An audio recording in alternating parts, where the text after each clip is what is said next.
Que tout le bouquet, nous, la PES TV, on est là en train de produire. Dans le cadre de cette émission au centre, je suis déjà avec le président Bob Bolaboué, lui qui est cadre de la Mouka et également il est membre de la dynamique pour la vérité des yeux. On est très proche de Martin Fayoulou et Mouzitou. Président Bob Bolaboué, soyez le bienvenu. Merci beaucoup, Delphin. Voilà, avec vous, nous allons tenter de répondre aux questions très questionnantes concernant les réformes, parce que vous, la Mouka, apparemment, vous n'êtes pas pour la loi votée au Parlement. Nous allons en parler aussi. C'est un peu de placer un mot sur les sociales des Congolais, car le pouvoir en place avait promis le peuple d'abord. Quel est votre regard par rapport à la situation de la population actuelle? Mais j'annonce, en deuxième lieu, je serai avec le maître Kizito Selemani, lui qui est cadre de l'Ensemble pour la République. Avec lui aussi, nous allons parler de l'état des sièges, affaires de carte visa et la situation de l'Est. Monsieur Bob Bolaboué, vous, la Mouka, vous n'êtes pas pour la loi votée au Parlement qui organise la CENI. Pourquoi êtes-vous d'abord contre? Merci pour la question. Je vais juste commencer par dire une chose. Depuis 2006, le Congo a connu 3 cycles électoraux.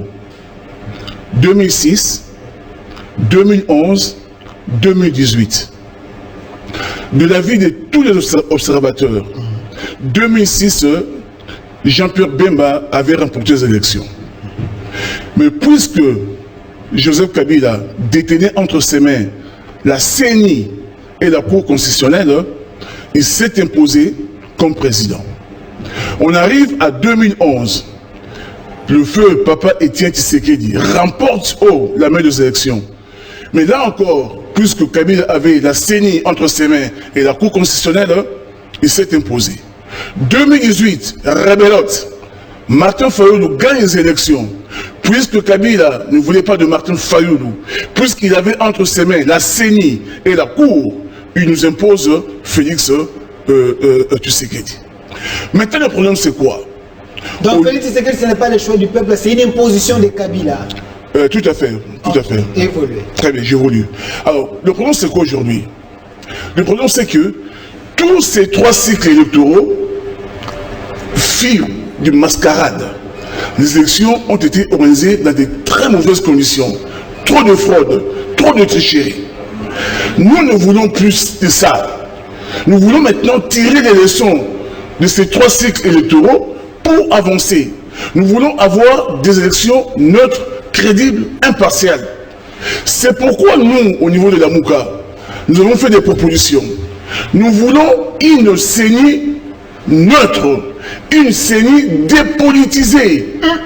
Je dis bien dépolitisée. Donc la CENI qui est auparavant, c'était une CENI, politisée. Mais si vous prenez ce qui vient d'être voté au niveau du Parlement, on nous dit qu'au niveau du bureau, il faut qu'il y ait 7 personnes, c'est-à-dire 4 délégués de la majorité, donc de l'Union sacrée, 2 délégués de l'opposition, donc FCC cash, FCC plutôt, et un qui viendrait de la société civile.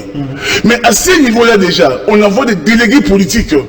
Or, ce qui se passe aujourd'hui n'est pas différent de ce qu'on avait connu en 2018, en 2011 et en 2006. Est-ce que vous avez d'abord lu la loi en question? Parce que c'est la loi de Lutundula dans la proposition. Oui, moi j'ai lu la loi. Lutundula, et cette proposition a été encouragée par vous, parce que je rappelle que Lutundula a été avec vous. Je vous dis que... La Mouka, il était avec Moïse Katumbi, mais apparemment, ils ont ramené cette loi, ajouté un peu quelque chose. Vous devez plutôt être...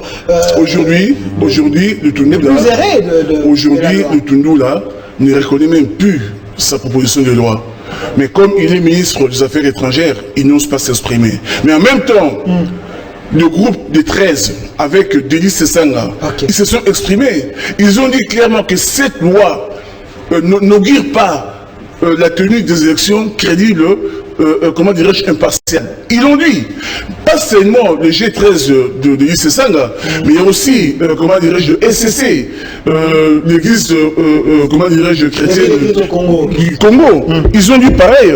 Il y a beaucoup d'associations de la société civile, il y a beaucoup de mouvements citoyens qui ont compris que cette loi, c'est une loi qui prépare la tricherie en amont. Voilà pourquoi nous ne sommes pas d'accord. Nous disons quoi? Voici notre proposition. Okay.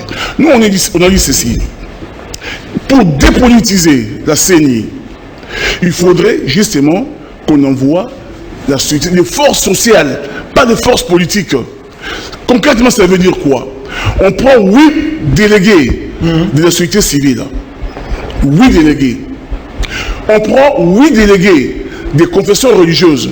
Bien sûr, ils font aussi partie de la société civile, mais on a différencié. Au niveau de la confession religieuse, on prend le délégué des catholiques, le délégué des protestants, l'église de réveil, le musulman, armée du salut, ça fait 8. De l'autre côté, on prend, par exemple, un délégué des cours suprêmes de la magistrature, on prend ordre des avocats, promotion des femmes, de mouvements citoyens, 8. Ça fait 16. Et puis, on recrute un rapporteur. Par appel, on recrute un rapporteur. Ça fait 17. Maintenant, qui va diriger la CENI? Un rapporteur qui viendra de la classe politique ou pas du tout. On va recruter par concours. Ok. Voilà. Et qui va organiser ces concours? Ah ben, bien sûr, la CENI. Ok. Alors là, maintenant, c'est quoi le problème? C'est que ceux qui vont diriger le président de la CENI viendraient des confessions religieuses. Mais ça sera rotative. 3 mois après, il y a un catholique qui vient. 3 mois après, il y a un protestant. 3 mois après, donc d'une manière rotative, pour empêcher qu'un groupe ou bien, comment dirais-je, certaines personnes puissent avoir la même mise sur la CENI. Si je vous comprends bien, donc vous voulez que la présidence de la CENI soit rotative. On avait Nanga, jusque-là il y a Nanga. Au lieu que Nanga reste le président de la CENI éternellement, dans votre proposition, la Mouka, il faut qu'après 3 mois nous avons un Nanga, après 3 mois nous avons une autre personne. Est-ce que vous maîtrisez la grandeur de ce que vous proposez? Quand même c'est la CENI, il faut qu'il y ait quelqu'un qui maîtrise tous les dossiers. C'est lui qui viendra après 3 mois, il faut d'abord qu'il puisse s'adapter. Vous voyez que là vous mettez le pays à mal quand même. Le président de la CENI, il est là, mais c'est pas lui. Donc il représente la CENI. Mais le travail se fait au niveau des commissions. On a prévu 8 commissions. Donc, comme l'Union africaine. Donc, par exemple, comme l'Union africaine, il y a le président qui est là, mais au niveau du secrétariat, au niveau du secrétariat exécutif, qu'on a éclaté en 3. Le secrétariat exécutif chargé des opérations, chargé, comment dirais-je, du quotidien. Enfin, il y a 3. On a éclaté de manière à ce que le président ne soit là que comme représentant. Il n'a pas de pouvoir, comme ce fut le cas avec Nanga ou avec Senghezi. Non, ce n'est que comme ça qu'on peut dépolitiser la CENI. Autrement, ce qu'ils ont fait là, ils sont en train de préparer le nid de la tricherie. Mais cette fois-ci, ça ne passera pas. Parce que le peuple sera debout. On va justement aller contre cette loi, parce qu'autrement, ça sert à quoi? Aujourd'hui, Félix, il a la Cour constitutionnelle. Félix va pouvoir voir la CENI. Et à travers cette loi, il aura sa CENI. Mais la Cour constitutionnelle, c'est une cour indépendante, une cour qui gère la nation. Mais je vous ai expliqué. Pourquoi vous dites que le président Félix a la Cour constitutionnelle? Je vous ai expliqué. Est-ce que vous donnez les éléments concrets qui attestent ce que vous êtes en train de dire? Je vous ai expliqué qu'en 2003, les gens qui étaient au niveau de la Cour constitutionnelle étaient entre les mains de Joseph Kabila. En 2006 plutôt. En 2011, c'était pareil. 2018, pareil. Là maintenant, tout ce qu'il y a eu comme nomination, ce que Félix a fait, et ce qui a fait même que l'Union sacrée, le FCCH s'est disloqué. C'est parce que Félix a nommé des juges au niveau de la Cour constitutionnelle. C'est parce qu'il voulait installer l'état des droits, selon les gens de l'Union sacrée. Donc vous ne croyez pas l'état des droits? On ne va pas revenir sur ce débat-là, mais lorsqu'il avait nommé des juges, il avait violé la Constitution. Mais il avait fait à dessein, parce qu'il voulait avoir le contrôle de la Cour constitutionnelle. Et aujourd'hui, il a ce contrôle-là. Maintenant, il se bat pour avoir le contrôle de la CENI. À travers cette loi, Si cette loi passait, il y aura le contrôle enseigné. Ça, nous, on dit non, on n'acceptera jamais. Président Bobola, je rappelle que vous êtes de la Mouka, très proche de Martin Fayoulou et Mouzitou. On revient sur votre proposition parce que vous n'êtes pas pour la loi votée ou la proposition de loi de l'organisation de la CENI au Parlement. Vous estimez que cette loi prépare les nids de la tricherie, de la fraude. De tricherie. Alors, dans votre proposition, vous ne voyez pas que vous donnez trop d'emplois aux gens, du moment qu'on veut réduire les trains de vie des institutions. Votre proposition, il y a assez de gens, contrairement à d'autres propositions. Non, attendez, il y a au total 23 personnes. C'est-à-dire que 17, j'ai dit 8 sociétés civiles autres que les confessions religieuses, 8 confessions religieuses avec un rapporteur qui sera recruté. Mais en plus de cela, on va associer des politiques. Mais à quel niveau? Pas au niveau du bureau, au niveau de la plénière. C'est-à-dire qu'on va adjoindre 6 délégués politiques. Comment on va les recruter? Non, on ne va pas les recruter. C'est-à-dire qu'en rapport avec les élections passées, les 3 qui sont arrivés en ordre, les 3 premiers, donc Fayoulou, Ramazani, Félix, vont envoyer 2 délégués. Félix, Fayoulou, Ramazani, selon les résultats que nous avons. Mais je veux dire qu'il faut seulement retenir que chacun d'eux devra envoyer 2 délégués qui ne seront là que pour surveiller. Ils n'auront pas, comment dirais-je, la décision entre leurs mains. C'est juste pour surveiller et ça va faire 23 personnes. Pourquoi vous donnez trop d'emplois du moment que vous parlez de Fayoulou, mais il y a Moïse Katumbi, il y a Jean-Pierre Bemba. Vous n'avez pas assez les députés au Parlement que Jean-Pierre Bemba et Moïse Katumbi. Pourquoi vous donnez 2 si vous estimez qu'il y a une autre opposition? Parce qu'il y a Katumbi qui dit qu'il reste dans l'opposition républicaine. Non, mais ça c'est notre débat. Moi je dis seulement qu'aujourd'hui... On est sur la proposition parce que c'est la classe politique. Il y a aussi Vital Kamerhe qui vous demande sur être sur la même place. Vous avez entendu la proposition de Moïse Katumbi? Qu'est-ce qu'il dit par rapport à ça? C'est quoi sa proposition? Rien. Il n'y a que la Mouka. Parce qu'il n'y a Mais la loi Lutundu, là, c'est la loi de l'ensemble. Non. Même quand vous étiez à la Mouka, si on peut dire que Moïse Katumbi n'est plus avec vous, mais c'est eux qui proposaient. Hein. Lutundu là a proposé cette loi comme Lutundu là, comme individu. En le faisant, ça n'avait aucun rapport avec la Mouka. Il a fait comme Lutundu là.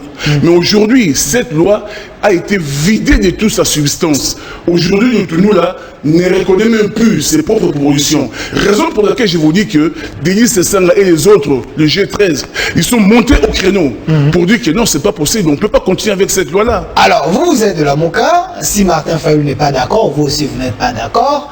Alors, si cette loi passait, la suite serait quoi? Ben, voilà, la suite c'est très simple. Rappelez-vous, en 2015, dans ce pays, on avait voulu, comment dirais-je, imposer le recensement, en disant que le recensement doit être, on doit d'abord faire le recensement avant d'aller aux élections. Mais il y avait une magouille qui était derrière cette histoire-là. Le peuple avait dit non. Le Parlement avait voté la loi.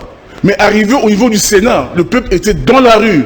Et le Sénat, à travers Ken Wadondo, ils ont recalé la loi. Ils ont dit que non, la loi ne passe pas. Mais à l'époque, il y avait une bonne opposition avec Tshisekedi de l'UDPS. Est-ce que vous pensez que vous pouvez refaire la même chose? Non, à l'époque, l'UDPS n'avait pas appelé à cette manifestation. L'UDPS n'était pas là. C'est justement la dynamique, comment dirais-je, qui avait appelé à cette manifestation. L'UDPS était contre. Mais on a mobilisé les Congolais. Sans UDPS. Aujourd'hui, on est capable de le faire. Vous êtes capable de mobiliser tout à fait. Les gens? Au jour d'aujourd'hui, je vous dis que dans les jours à venir, tu vas voir, il y aura une grande manifestation. Est-ce que Fayoulou garde encore sa popularité jusqu'à aujourd'hui? Parce que les gens pensent que Fayoulou a perdu au moins son discours politique, hein, parce qu'il est en train de changer à tout moment. Donc, Fayoulou n'est plus constant. Je vais dire que c'est vrai que l'homme politique congolais est versatile, d'une manière générale. Mais ce n'est pas le cas de Fayoulou, tout simplement. Donc c'est quelqu'un qui est constant dans son combat. Donc il garde le cap.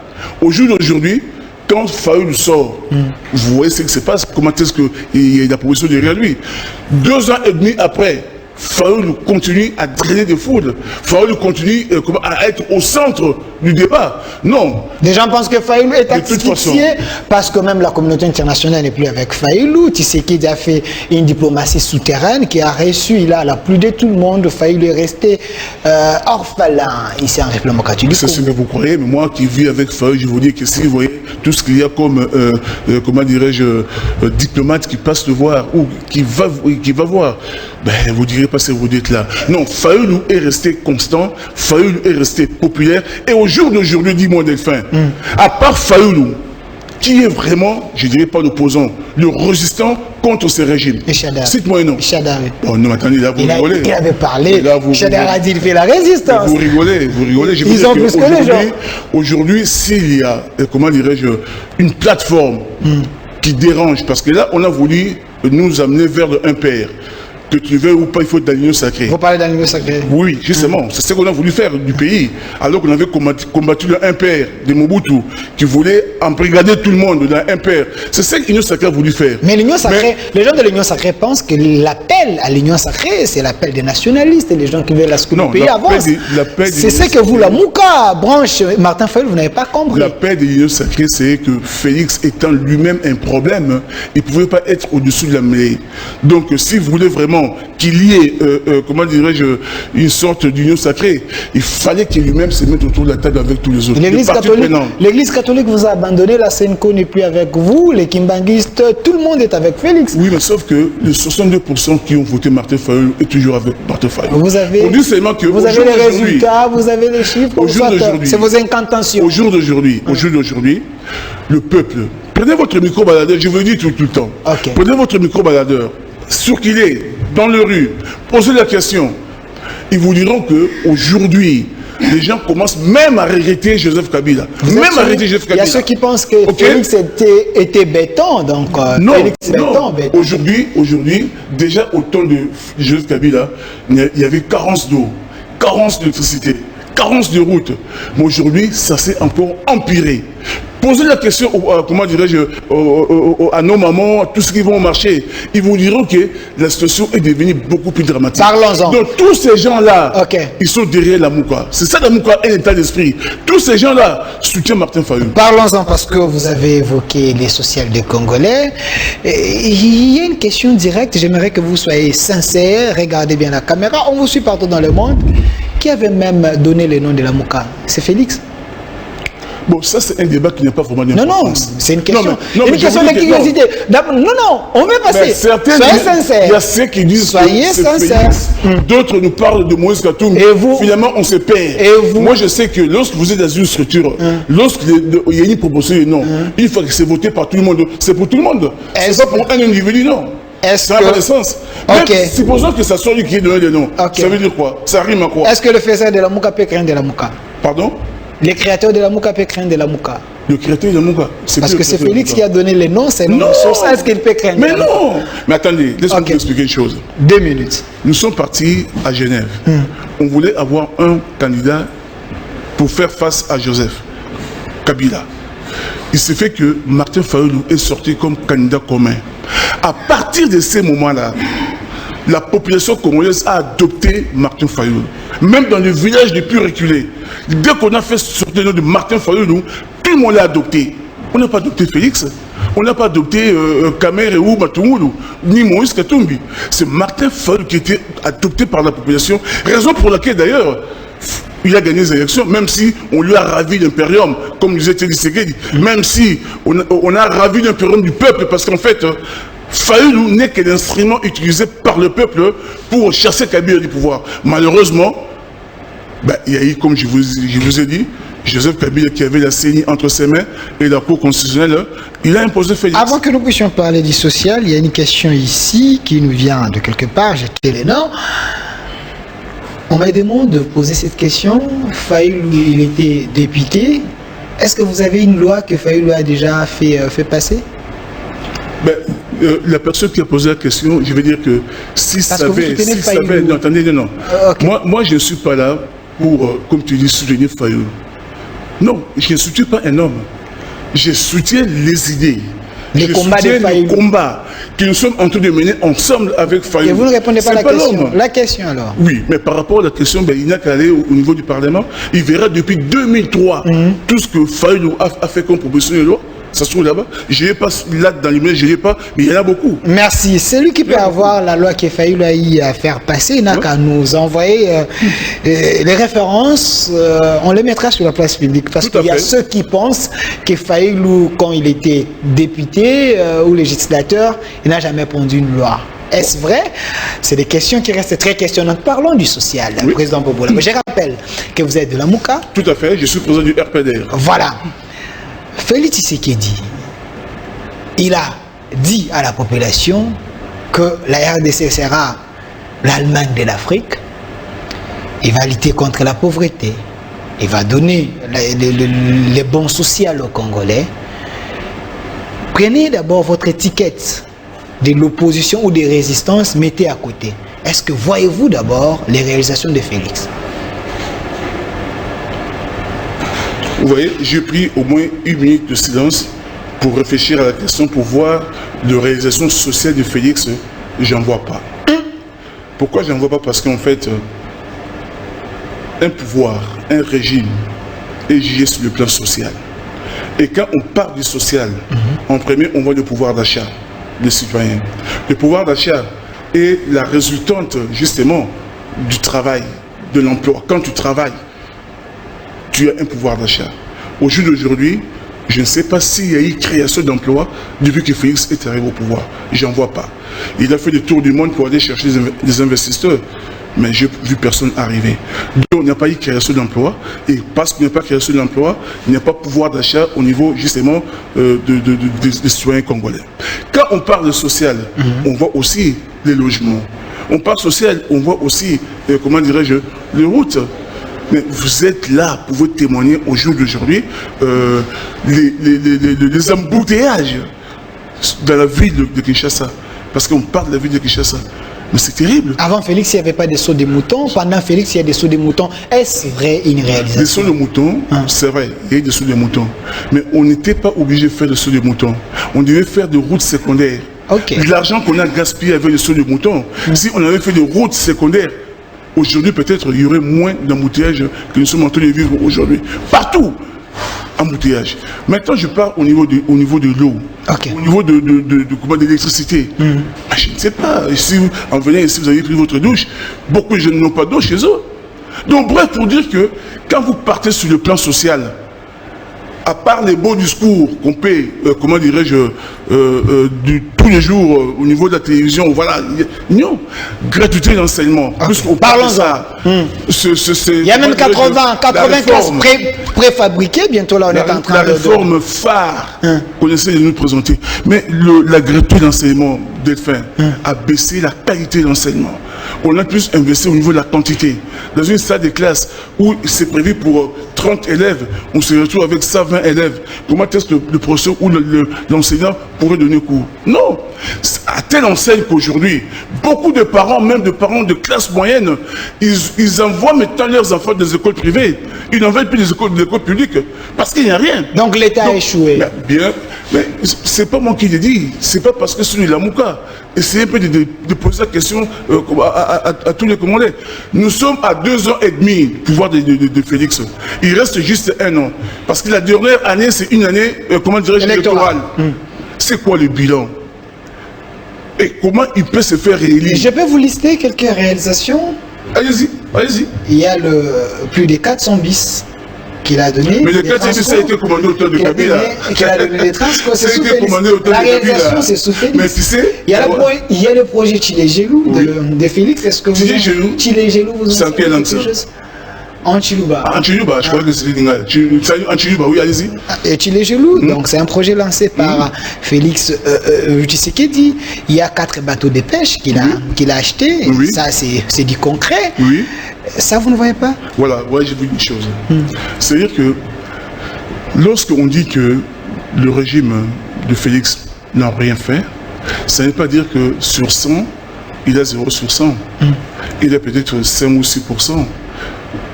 C'est insignifiant par rapport à ce qu'il a fait et par rapport à ce que le peuple attendait. Donc, selon vous, Félix est en train d'échouer avec politesse. Mais écoutez-moi très bien, Delphin. Lorsqu'on a combattu Kabila dans ce pays, lorsqu'on a chassé Kabila dans ce pays, on visait quoi? Le changement. Le changement, c'est un concept. Qu'est-ce qu'on met dans le changement? Le contenu, c'est quoi? Le contenu, pour un maçon, il voulait voir sa vie changer. Pour un menuisier, sa vie... Mais pour vous qui êtes journaliste, vous voulez voir votre vie changer. Mais au jour d'aujourd'hui, 2 ans et demi après, Le peuple ne voit pas les changements pointés à l'horizon. Le peuple se pose des questions. Vous êtes en train de nous parler des mesurettes. Il a fait ça, mais c'est rien par rapport à l'attente de la population. Alors on nous dira que non, c'est parce que le FCC Cash était en train de bloquer. C'est ça qu'on nous a fait comprendre. Si pendant 2 ans, le régime n'a rien fait, parce que FCC Cash était en train de mettre le bâton dans le roue.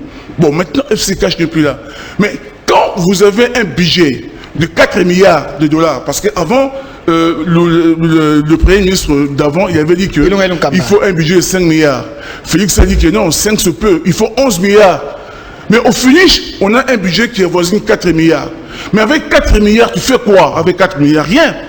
Pendant qu'aujourd'hui, on pouvait aller chercher l'argent où ça se trouve. Il y a beaucoup de gens qui ont accumulé l'argent dans les banques ici au Congo, à l'étranger.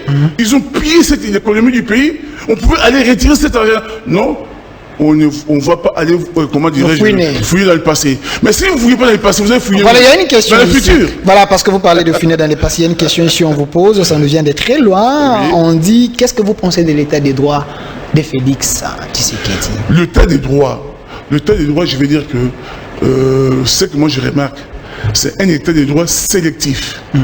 Selon que nous, on est de ce camp ou de l'autre camp. Quand vous êtes de l'Union sacrée, on essaie de fermer nos yeux. Mais si vous êtes de l'autre bord politique, je veux dire que soit de FCC ou même de la Mouka, oui, là on voit l'état des droits. Là on voit l'IGF venir, tout à fait, venir vous auditer tout cela.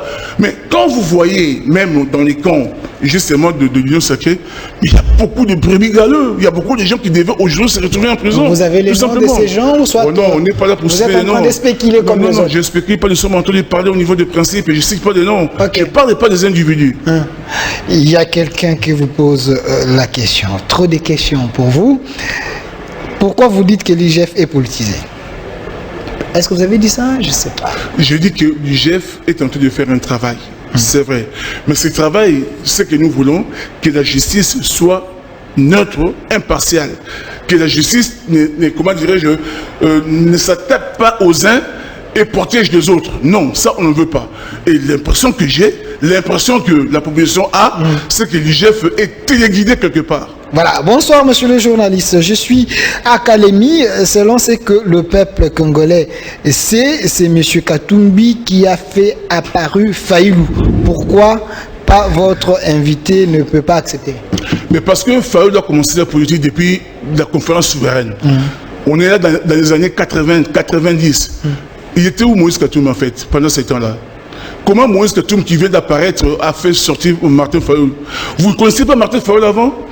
Sur qui on avait tiré la tête gonflée? C'était pas Martin Fayoulou? Qui était, comment dirais-je, en 2015? C'est pas Martin Fayoulou? Il était où Katumbi? Katumbi, pendant il était avec le FCC, il était avec Kabila. Comment Moïse Katumbi peut créer Martin Fayoulou? Mais c'est absurde, c'est absurde. Voilà, président Bobo Laboué. Ça ne suffit pas. On est à la fin, regardez la caméra. Ah, déjà à la fin? On est à la fin, regardez la caméra. Un mot au peuple qui vous regarde. On nous suit partout dans le monde, on est sur Canal+, fréquence 349. Que le peuple retient quoi? Bon, d'abord, je voudrais vous remercier de m'avoir invité sur votre chaîne et aussi remercier, comment dirais-je, tous ceux qui nous ont suivis. Je voudrais dire un grand bonjour à nos amis de Mouchi. Mouchi, c'est ma circonscription électorale. Mouchi, dans le Maïndombe. Mais en même temps, je voudrais dire ceci. Notre pays, si on ne faisait pas attention, nous avons 3 445 000 km² de superficie. Si on ne fait pas attention, au risque un jour de se réveiller, ça sera plus 3 millions, ça sera plus, le pays sera amputé d'une bonne partie de son territoire parce que le projet de la balkanisation marche et il est, comment dirais-je, en marche. 2. En rapport avec la loi électorale, j'appelle le peuple à être vigilant. J'appelle parce que dans les jours à venir, on va faire des manifestations. On va appeler le peuple dans la rue. Parce que ce n'est pas possible. On a l'impression que ces législateurs qui étaient nommés et ensuite qui ont été devenus des corrompus n'ont pas tiré les leçons de l'histoire de notre pays. Ils n'ont pas tiré les leçons des 3 cycles électoraux que nous venons de passer. Au lieu d'aller de l'avant, d'améliorer la situation, nous sommes revenus en 2011, en 2018 avec cette loi. Si le peuple veut vraiment qu'en 2023, qu'on puisse avoir des élections crédibles, il doit se préparer à sortir de la rue pour barrer la route à cette loi qui prépare la tricherie en amont. Il y a une question ici. En 2023, vous accepterez les élections avec la machine à voter? La question n'est pas encore posée. Merci. Une transition pour nous, les temps pour nous de recevoir Maître Kizito, lui qui est cadre de l'ensemble de Moïse Katumbi. Je rappelle que mon invité, il s'appelle Bob Obolabwe, président du RPDR. Il est également de la MOCAT, très proche de Martin Fayulu et Mouzitsu. Je salue la diaspora. Merci, pas de problème. On ne suit pas dans le monde. Voilà, une transition. Les temps pour nous de recevoir Maître Kizito.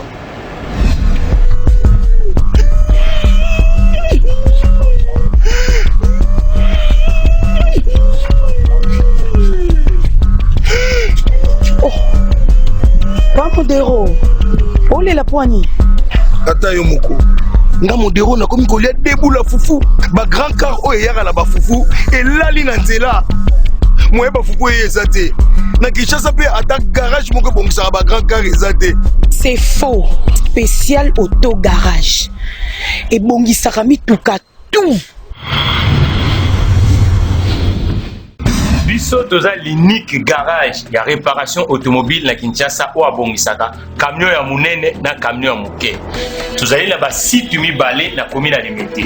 Na ngambu ya poids lourd côté na ba gros engin, ba camion ya minene, veut dire ozala na MAN, ozala na Mercedes, ozala na remorque, pe tracteur, to ba engin spécial auto y garantie ezali ke abongisi okei et